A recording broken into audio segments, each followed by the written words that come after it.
Et salut à tous, j'espère que vous allez bien. Aujourd'hui on se retrouve donc pour se faire comme d'habitude un tour de l'actualité du MotoGP. Bref, pensez à vous abonner, à lâcher un petit like, voilà. Une rapide introduction, on est donc parti.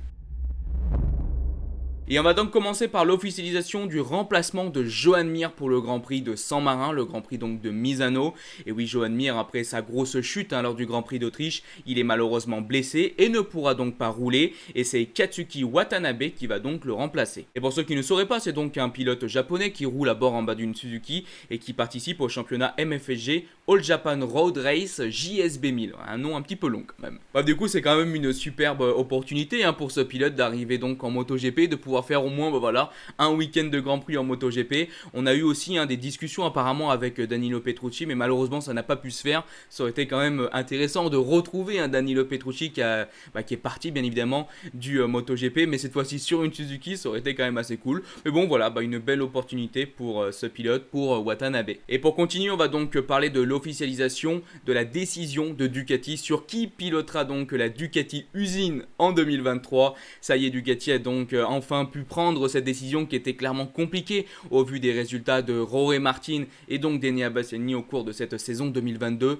Et c'est donc bien Enea Bastianini qui sera donc le futur pilote usine de Ducati. Et oui, c'est donc globalement ce que je présentais, je vous avais fait une vidéo il y a quelques jours où je vous disais que moi personnellement je voyais quand même une arrivée de Enea Bastianini dans le team usine. Par contre, il y a une particularité, c'est qu'apparemment, si j'ai bien tout compris, Enea Bastianini va signer chez les Rouges pour Ducati donc usine pour exactement 2 ans. Et ça, personnellement, je ne pensais pas que ça se passerait comme ça. Je voyais bien un contrat avec 1 an sûr et 1 an bonus chez Ducati Usine.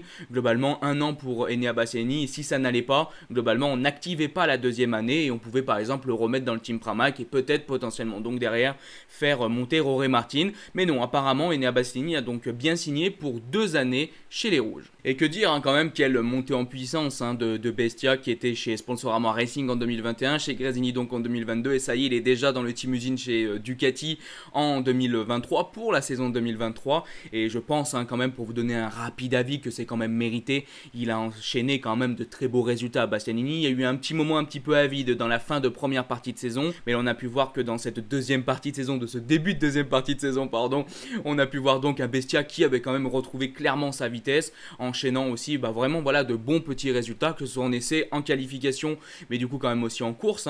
Donc bref, je trouve que c'est quand même une décision assez claire. Maintenant, Jorge Martin, bien évidemment, c'est dommage pour lui parce que, on peut quand même le dire, lui aussi, c'est quand même un super pilote et bien évidemment que d'une certaine manière, il méritait aussi, bien sûr, la place dans le team usine. Alors du coup, comment ça se passe pour le team Pramac? Et c'est très simple, les 2 pilotes Pramac, que ce soit donc Johan Zarco, et Jorge Martin, les 2 pilotes ont été donc re-signés dans le team Pramac. Et du coup, je me dis que si on attendait autant quand même pour une re-signature aussi possiblement de Johan Zarco, c'est peut-être qu'il était lui aussi, peut-être dans une certaine course pour ce team usine.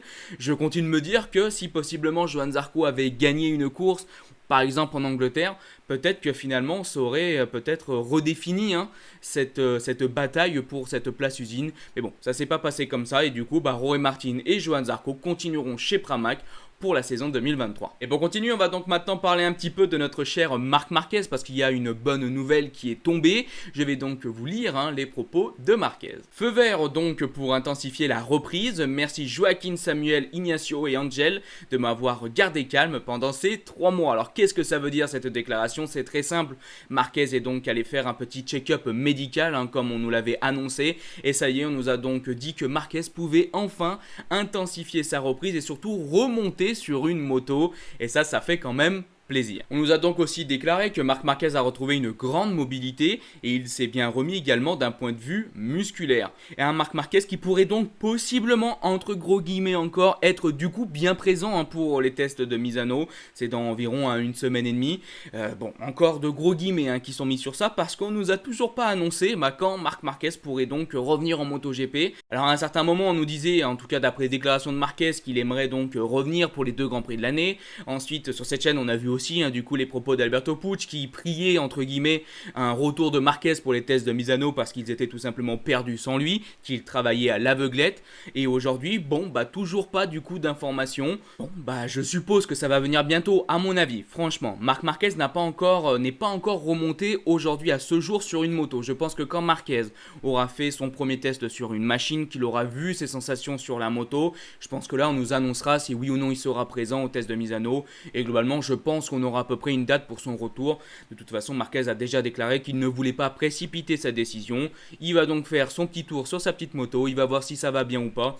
Et je pense que rapidement on aura une date du coup d'un retour de Marquez en GP. Mais je voulais donc continuer avec d'autres propos de Marc Marquez qui insinuent clairement un gros doute sur son avenir avec Honda, parce que c'est clair que si Marquez revient à un niveau capable en tout cas de jouer la victoire, on peut se poser des questions sur sa continuité avec Honda, parce qu'aujourd'hui la marque est dans une situation très difficile, et bref du coup Marquez a déclaré quelque chose qui pourrait donc insinuer un possible départ. Il a donc dit: je leur donne 2 ans de mon contrat, je ne vais pas le nier, je dis toujours Honda, c'est Honda, la marque de mes rêves, je suis très reconnaissant pour tout ce qu'ils ont fait, mais tant que je cours et que je pense être à un haut niveau, je veux un projet gagnant.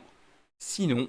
Et tiens, je vous le donne aussi en parlant justement de la situation de Honda. Marquez a dit: ce n'est pas une catastrophe, c'est comme un puzzle. Toutes les pièces sont sur la table et certaines sont tournées. Je demande la tête à personne, mais dans ma façon de travailler, j'ai l'impression qu'on perd des informations, d'excellentes idées, juste parce que, je ne sais pas, parfois les mails se perdent. Ah bah alors dis donc, vraiment Honda, il travaille à l'aveuglette, ça va pas. Il y a apparemment des bouleversements qui pourraient arriver dans le box, dans l'équipe, et maintenant les mails se perdent. Aïe, vraiment, c'est dur aujourd'hui chez Honda quand même. Il y a quelques semaines, si je me trompe pas, je vous parlais un petit peu de cette possibilité de voir par exemple un Marc Marquez chez Ducati, et c'était absolument pas basé sur du concret. Globalement, on discutait un petit peu de est-ce que ça serait intéressant de voir Marquez chez Ducati, est-ce que je pense qu'il serait capable de gagner, qu'est-ce que, voilà, moi j'en pense globalement de tout ça. Et quand tu vois ce genre de déclaration, tu te dis: on n'en est peut-être pas aussi loin, globalement, d'un départ de Marquez. Alors, bien évidemment, attention, on va pas commencer à dire que ça y est, c'est fini avec Honda, très loin de là, parce qu'on le sait, Marc Marquez est énormément attaché à la marque, et bien évidemment qu'aujourd'hui, Marquez et Honda ne font qu'un, et ils vont tout donner pendant ces 2 années pour essayer de remonter la marque. Et quand tu vois les situations compliquées qu'a traversé Honda, mais qui ont toujours été sublimées, bien évidemment, par le niveau de Marquez, je pense franchement qu'en 2 ans, Marquez et Honda, si tout se passe bien une nouvelle fois, ont largement la capacité et la possibilité d'améliorer la situation. Maintenant, si on ne retrouve pas un Marc Marquez capable d'être aussi fort que ce qu'il a pu être dans le passé, on pourrait donc bien quand même le voir, ce transfert. En tout cas, c'est ce qui est en train d'insinuer Marquez. Mais c'est vrai que moi, imaginer un départ de Marquez, je pense que ça serait quand même intéressant du point de vue de sa carrière, un autre objectif, un énorme changement, parce qu'en MotoGP, on a donc toujours vu Marquez avec Honda, et moi j'adore l'équipe Honda, vous le savez, c'est l'une de mes équipes préférées.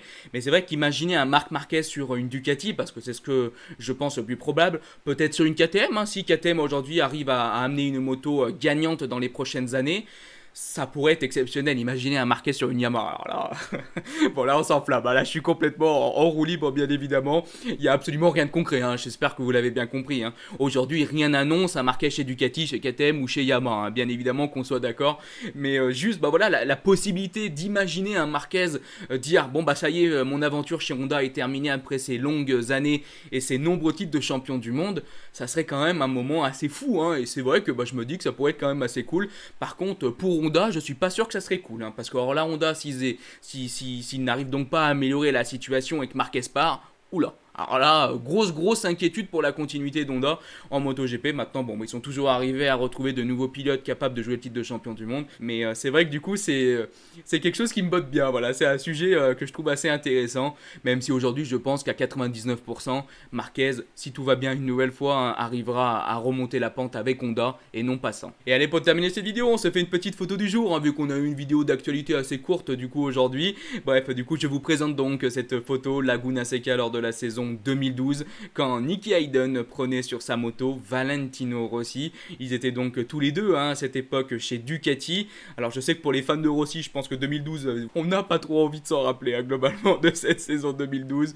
Mais bref, du coup j'ai trouvé que c'était une bien belle photo. Le regretté malheureusement Nicky Hayden, notre cher Rossi. 2012, une autre époque. Maintenant ça fait une bonne paire d'années. Laguna Seca qui n'est plus au calendrier du MotoGP.